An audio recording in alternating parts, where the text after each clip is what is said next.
संकष्टी चतुर्थी व्रत कथा। एक शहर में देवरानी जेठानी रहती थी।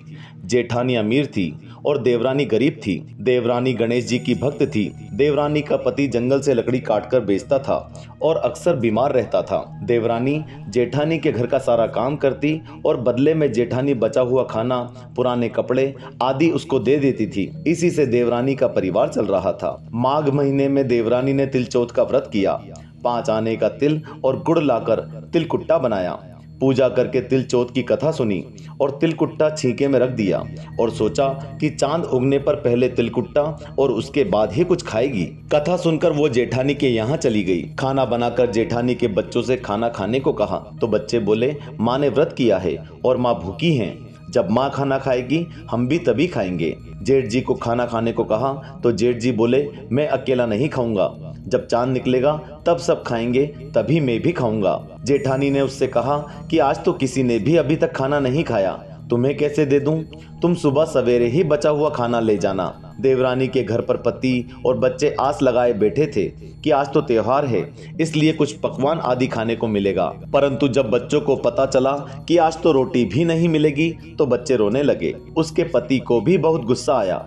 कहने लगा, सारा दिन काम करके भी 2 रोटी नहीं ला सकती तो काम क्यों करती हो? पति ने गुस्से में आकर पति को कपड़े धोने के धोवने से मारा। धोवना हाथ से छूट गया तो पाटे से मारा। वो बेचारी गणेश जी को याद करती हुई रोते रोते पानी पीकर सो गई। उस दिन गणेश जी देवरानी के सपने में आए और कहने लगे, धोवने मारी, पाटे मारी, सो रही है या जाग रही है? वो बोली, कुछ सो रही हूँ, कुछ जाग रही हूँ। गणेश जी बोले, भूख लगी है, कुछ खाने को दे दे। देवरानी बोली, क्या दूं? मेरे घर में तो अन्न का एक दाना भी नहीं है। जेठानी बचा खुचा खाना दे देती थी, आज वो भी नहीं मिला। पूजा का बचा हुआ तिलकुट्टा छीके में पड़ा है, वही खा लो। तिलकुट्टा खाने के बाद गणेश जी बोले, धोवने मारी, पाटे मारी, निमटाई लगी है, कहाँ निमटे? वो बोली, यहाँ पड़ा घर, जहाँ इच्छा हो वहाँ निमट लो। फिर गणेश जी बच्चे की तरह बोले, अब कहाँ पहुँचूं? नींद में मगन अब देवरानी को बहुत गुस्सा आया कि कब से तंग किए जा रहे हैं। सो बोली, मेरे सर पर पहुँचो। और कहाँ पहुँचोगे?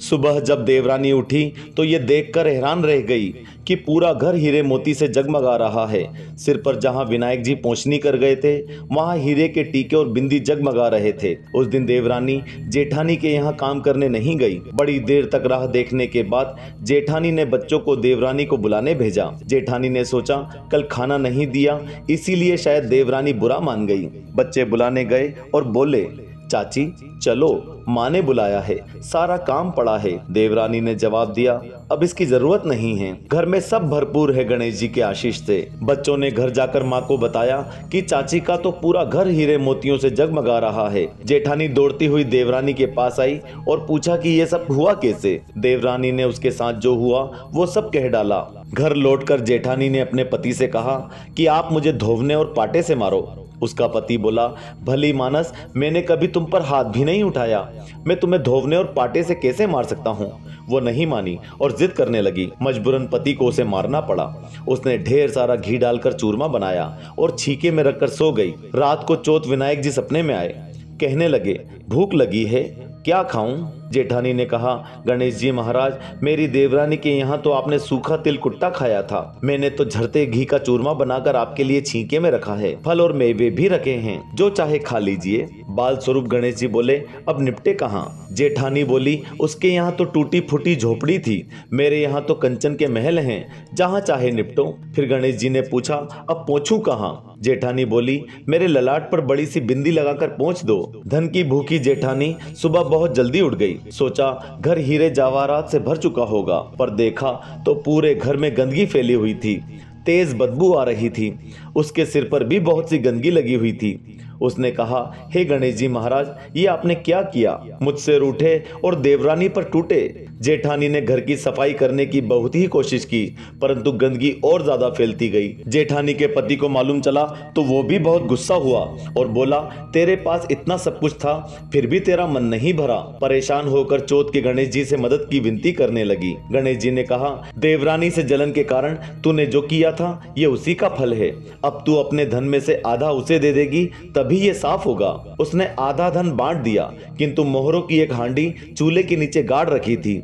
उसने सोचा किसी को पता नहीं चलेगा और उसने धन को नहीं बांटा। उसने कहा, हे श्री गणेश जी, अब तो अपना यह बिखराव समेटो। वे बोले, पहले चूल्हे के नीचे गाड़ी हुई मोहरों की हांडी सहित ताक में रखी हुई 2 सुई के भी 2 हिस्से कर। इस प्रकार गजानन ने बाल स्वरूप में आकर सुई जैसी छोटी चीज का भी बंटवारा किया और अपनी माया समेटी। हे गणेश जी महाराज, जैसी आपने देवरानी पर कृपा की वैसी सब पर करना। कहानी कहने वाले, सुनने वाले और हुंकारा भरने वाले सब पर कृपा करना, किंतु जेठानी को जैसी सजा दी वैसी किसी को मत देना। बोलो गणेश जी महाराज की जय। चौथ माता की जय।